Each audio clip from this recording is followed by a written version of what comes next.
ऐसे परिवार करवट छोड़े हैं और गुणों के अनुसार जिनके मैं आचार्य जी को देखता हूँ और बहन को देखता हूँ तो बड़ा खुशी होती है। ऐसे ही जोड़े रहने चाहिए, एक दूसरे के साथ बहुत मिलकर रहते हैं। ऐसे कम परिवार मिलते हैं। आचार्य जी अपने घर के बारे में बता रहे हैं कि पूरे घर सम्मत होते। मेरी पत्नी भी गुरुकुल की पढ़ी हुई, पहले हम दोनों बहुत साथ प्रचार किए, पूरे भारत में बहुत दूर जाते। अब बच्चे हो गए तो मैंने आप गृह मंत्री है, घर को ही संभाल, हम बाहर एक ही प्रचार करते हैं, ठीक है। पूरी व्यवस्था, बेटी की शादी 26 अक्टूबर की है तो बोले सारा व्यवस्था कर दिया, आप फ्री हो, आप प्रोग्राम करिए, सब हमने ओके कर दिया है। तो मैंने कहा धन्यवाद है, मैं आपको एक बार और हाथ जोड़ के नमन करूंगा, लौट के आऊंगा गरीब तब। उन्होंने सारी व्यवस्था संभाली। तो ये गृहिणी कौन होती है? किसी अस्पताल को कोई घर नहीं कहता, थाने को कोई घर नहीं कहता, रेलवे स्टेशन को कोई घर नहीं कहता। घर वही होता है जहाँ गृहिणी होती है, और सद गृहिणी हो जो घर को संभाल के रखती है, व्यवस्थित रखती है सारा।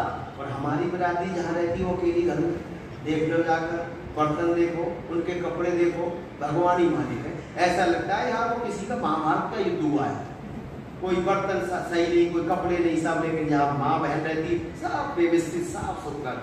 एक गृहिणी घर को संभालती है। ऐसे परिवार करवट छोड़े हैं गुणों के अनुसार जिनके, जहाँ पर 36 लिखे नर्क, जहाँ 63 है वही स्वर्ग है। आमने सामने एक ने कहा दूसरे ने मानी, और नानक कहे दोनों ज्ञानी। एक दूसरे को समझो। 5 मिनट रह गए, एक गीत सुना दूं आपको, तो थोड़ा हंस भी लो। लोग हंसने को तरसते हैं आज, बड़ी टेंशन है ना, बड़ी समस्या है। शादी करते समय लड़का लड़की के गुण कर्म स्वभाव मिलाने चाहिए, घर बढ़िया बन जाएगा। लेकिन आज बहुत सारे लोग ऐसे हैं, वो दाम देखते, चाम देखते। मैं अपनी बेटी के लिए बहुत जगह गया तो लोग कहे 30 लाख, कोई 40 लाख। मैंने कहा भैया मैं कोई व्यापारी तो हूँ नहीं, बिजनेसमैन, एक आज समाज का सिपाही हूँ, और वो भी मैं दक्षिणा तय नहीं करता प्रधान जी, मैं तय करके नहीं जाता। जहाँ दे देते मैं उसने में चलाता हूँ, मैं कहीं झगड़ा नहीं किया। पत्नी ने कहा कि अगर एक जगह भी पता लग गई आपने मिस्टर झगड़ा किया दक्षिणा, गेट बंद, घूमो आराम से। क्योंकि अगर तुम लड़के कहीं दक्षिणा लोगे घर में बीमारियां आएंगी। हम आधी रोटी खा लेंगे, लेकिन भगवान पे भरोसा रखो, आधी रोटी में ही प्रेम और सुख मिलेगा। तो मैं बिल्कुल आज समाज का प्रचार नहीं करता हूँ, स्वाभिमान मेरे हृदय में है कि मैं ऋषि का काम दिल से कर रहा हूँ और सरलता से रहता हूँ। कहीं मेरे व्यवहार से कोई दुखी होता ही नहीं। मैं घर में भी अपने आप भोजन बना तो अपने आप निकाल खा लेता हूँ, कपड़े अपने आप धोए, प्रेस अपने आप, पराधीन सपने उसको बनाना, अपने आप जिंदगी जी किसी को, और जितना हो लोगों के साथ जुड़ो, सहयोग करो, बढ़िया रहेगा। तो आइए, समय समाप्ति पर जा रहा है। शादी में तो मैंने हाथ जोड़ ली, मैंने भैया मेरे बस की बात कहा, इतने लाख रुपए मैं देगा। पर एक मुझे आचार्य लड़का मिला, बड़ा सुंदर, बहुत धार्मिक है। उन्होंने कहा शास्त्री जी मेरी कोई मांग नहीं है। और मैंने कहा बाकी हर व्यक्ति पिता देखो माँ अपने से ज्यादा देने की कोशिश करता है, कर्ज भी ले लेता है कि मेरी बेटी सुखी है। तो मैंने कहा हम कोशिश करेंगे हर चीज बेटी को दे, जिससे इसका काम चलता रहे। बाकी मैं कोई राजा तो हूँ नहीं, लेकिन फिर भी जितना मेरा सामर्थ्य है मैं उतना करूँ। उन्होंने कहा हमारी कोई मांग नहीं, आपकी बेटी आगे सब कुछ हमारे घर में। तो आज लोग देखते हैं चाम और देखते हैं दाम। सुरेश शर्मा ने 4 लाइनें लिखी। एक बार मेरे बाबू बोलो, नहीं छोड़ा तेरी शादी पक्की कर दी है, अगर तुझे मिले तो हाँ कर लिए, ना मत करिए। मैं बोलो बाबू दिक्कत क्या है? दिक्कत एक है, लड़की थोड़ी मोटी है। लड़की का वजन था 1 क्विंटल 600 ग्राम और लड़के का वजन था 40 किलो 200 ग्राम। मैं बोलो बापू के एक स्कॉर्पियो गाड़ी, 10 तोला सोना, 10 लाख नगद, पूरे बर्तन कपड़े, पूरे घर का टोटल सामान।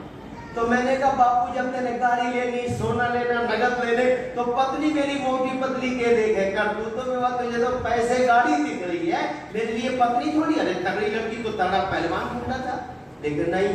विवाह पक्को हो गए हो, थोड़े दिन के बाद शादी को वक्त आयो, दूल्हा बनो, बारात जल्दी ससुराल पहुंच गए हो, और थोड़ी देर में बरमाला को वक्त आयो और मैं दरवाजे पे पहुंचायो, सामने देखी मन ही मन घबरायो, और मैं बोलो भगवान अब के हो गए को तू तो जीवन भरी रो गए। पसीना ऊपर से नीचे तक आए हो, गले में माला, मैंने फांसी का फंदा, ऐसे लगे जैसे दारा सिंह खड़ा दरवाजे में माला ली। पर थोड़ी देर में फिर को वक्त आया, पंडित ने कहा ओ छोरा खड़ा हो जा 7 चक्कर का। मैं बोलो पंडित तू 7 चक्कर की बात करे है, मैं जब से यहाँ में तो 60 बार चक्कर आ रही हूँ, चक्कर में चक्कर आ रहा हूँ, पानी पी पी के बैलेंस बना रहा हूँ।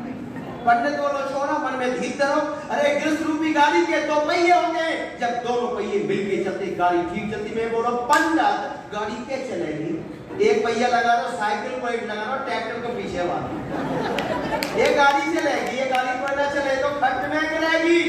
पंडित बोलो छोरा इन बातों की है जो 3 वचन घरों में कौन से, कि जैसे पहले मेहनत करते अब भी मेहनत को बिल्कुल, और जैसे आपको अपनी पत्नी का सम्मान करना है, सबके साथ बैठी अपमान नहीं करना, आदर देना, बोले बिल्कुल पक्का। और तीसरी बात, जैसे शादी के पहले तुमने किसी को नजर उठा के नहीं देखा, शादी के बाद भी तुम किसी पराई स्त्री को नजर उठा के नहीं देखोगे। अरे मैं बोलो पंडित तू दूसरे की बात करे है, मैं तो डर के मारा याई को जीवन भर नहीं देखो। है घर का राजा, है घर की रानी, है घर का राजा, है घर की रानी। अब जब सदगृहस्थी बन जाए तो कैसी परेशान, है घर का राजा, है घर की रानी। दो नदियों का जल मिले जैसे, पति पत्नी का मन मिले से, ऐसे मिले जैसे मिले दूध पानी, और ऐसे मिले जैसे मिली दूध पानी। और जब सदगृहस्थी बन जाए तो कैसी परेशानी, है घर का राजा, है घर की रानी।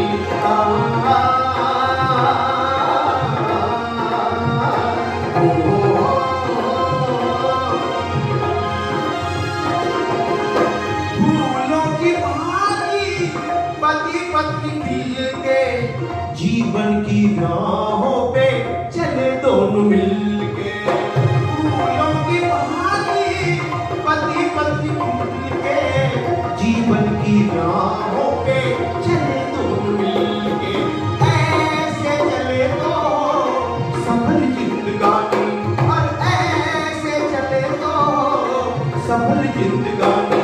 और जब सदगृहस्थी बन जाए तो कैसी परेशानी,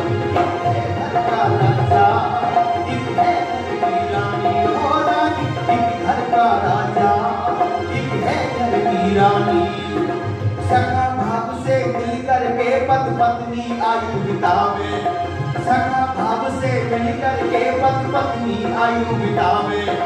बच्चों को उत्तम शिक्षा से सच्चे आर्य बनावे, बच्चों को उत्तम शिक्षा से सच्चे आर्य बनावे। गावे ओम राम किसी को समझो सही है, होते कैसे जहाँ पर काम, किसी को समझो सही है, होते कैसे जहाँ पर काम, किसी को समझो सही है।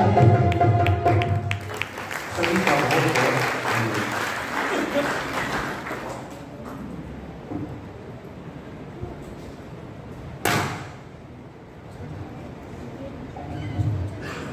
आपका भी बहुत बहुत धन्यवाद। सुंदर उदाहरणों के द्वारा, और समय कब 9:15 हो गए पता ही लगेगा। बहुत धन्यवाद, आभार। इस बीच आप सबकी ओर से कुछ दान राशि प्राप्त हुई है।